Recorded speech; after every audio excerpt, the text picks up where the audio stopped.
ঘরের বউরা চাইলে লক্ষ্মীশ্রী ভরে দিতে পারে, আবার বউরাই চাইলে ধ্বংস করেও দিতে পারে। রাধে রাধে, চলুন ছোট একটা ব্লগ নিয়ে। আজকে সকাল সকাল বাসি কাজবাজ সেরে চলে এসেছি ঠাকুরঘর পরিষ্কার করবো বলে। যেহেতু গোপুদেরকে আনতে যাব, তার জন্য আগে থাকতে ঠাকুরঘরটা পরিষ্কার করবো। আর এখানে সব পেপার, যত প্লাস্টিকের ফুল টুল আছে সমস্ত কিছু খুলে দেবো, দিয়ে এগুলো পরিষ্কার করে আবার নতুন করে পেপার এনে লাগাবো। তো খুলতে ভীষণ খারাপ লাগছে, কারণ খোলার পর খুবই বাজে লাগছিল জায়গাটা দেখতে। করার নেই, সুন্দর করে সাজাতে গেলে একটু খারাপ লাগবে, তো তারপরে আবার সুন্দর করে সাজাবো।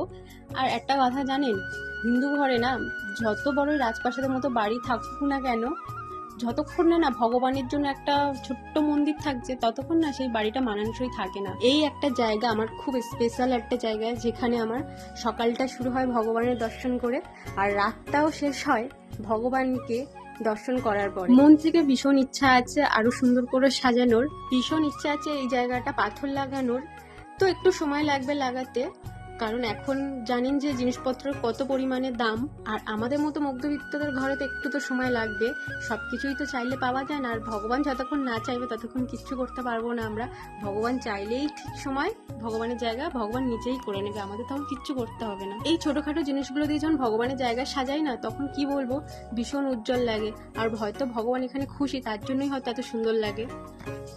আমরা জায়গা সাজানোর, ভগবানের জায়গা সাজানোর কেউ না, যতক্ষণ না ভগবান চাইবে ততক্ষণ কিচ্ছু করতে পারবো না আমরা। তো ভগবান চাই বলেই কিন্তু আমার মাথা থেকে সুন্দর সুন্দর আইডিয়া আসে যে এরকমভাবে ভগবানের জায়গাটা সাজাবো।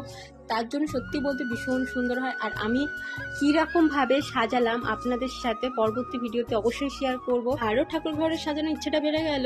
আর বেশি দিন দেরি নেই, আমার ভগবানের জন্মদিন।